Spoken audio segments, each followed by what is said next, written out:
Hi, we're going to talk today about bass fishing with lipless minnows. In part 2 we're going to touch on colours. What colours are best to use at what sort of day, what time of day.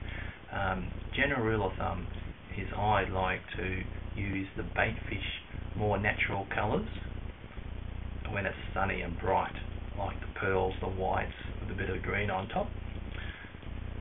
And as soon as I see overcast conditions, cloudy conditions, I go straight for a purple or a black because it's got more contrast.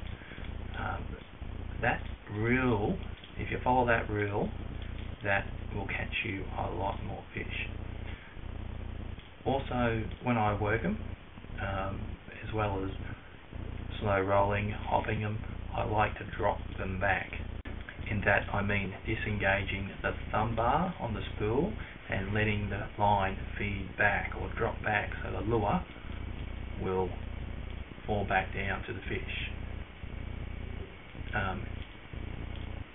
And then engaging it again and then casting back out and working it up and down, drop back, up and down very slowly. Sometimes this retrieve will take quite a while.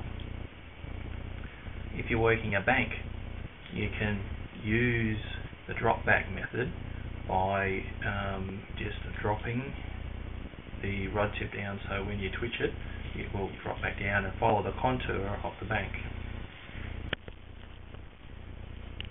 Okay, here we have on the right hand side an overcast day lures, lipless minnows. The purple or the jet black is one of my favourites. This one here has got a natural underbelly with a purple on top. That's quite good as well. Whether it's purple or black, very similar.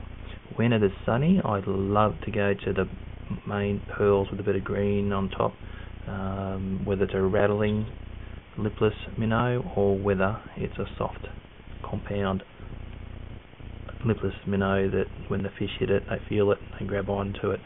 The soft ones, like I mentioned in part 1, is when the fish are shut down, these soft mask vibes and dual live baits, lipless minnows or crankbaits, will catch a lot more fish because they feel it's more lifelike, whereas active fish will go for the more rattling vibration lures and are a very good search lure.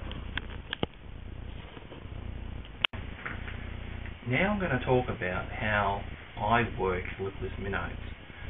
Now it's pretty hard not being on the water, but I hope this is good enough for you to pick up the tips, which I'm sure it will be. Okay, generally with the lipless crankbaits, whether they be the vibration rattling ones or the soft compound rubber ones, I like to work them by casting them out and in the end of 5 to work say 10 feet if it's going to drop 2 foot a second, and then just give them a bit of a twitch, wind, twitch with a rod tip, wind. But I also like to drop back the lure. Now this can be done with the slack of the line so that I can, when I twitch it, I can let it drop back down. However, what is really effective is I will disengage the spool and I will actually feed it out, and as long as 5 to 10 seconds, and I'll feed the line out and take the pressure up and then twitch, hop it back again, twitch, and then I'll disengage it again and I'll feed some line out.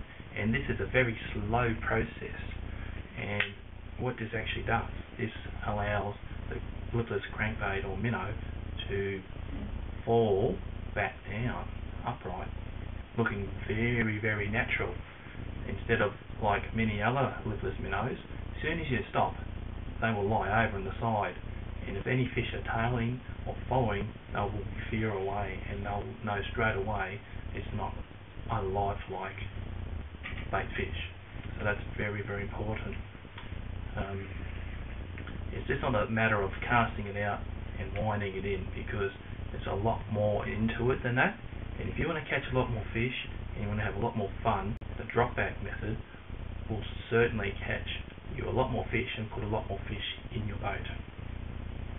So remember, when you're retrieving, don't be afraid to disengage it.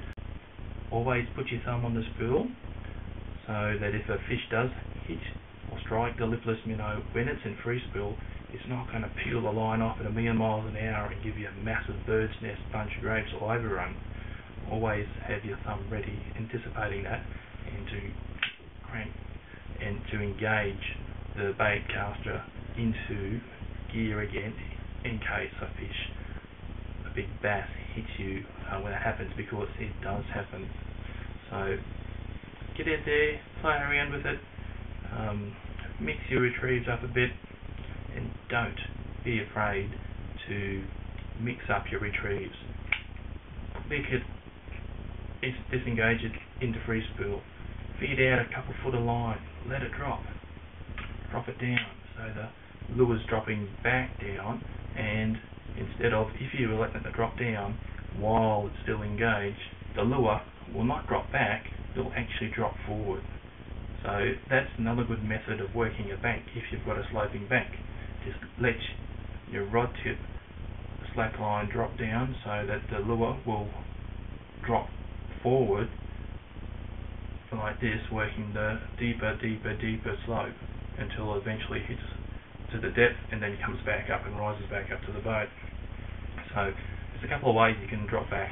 One is working the slack line from the rod tip and dropping it back with that, and two is disengaging and feeding the line out so it actually drops right back, and it drops back and not drops forward. So I hope those tips help, because once they're understood and the angler knows that they can fish these lipless minnows slow and not only fast, they will start catching a lot more fish, and they are fantastic lures to fish with, believe you me.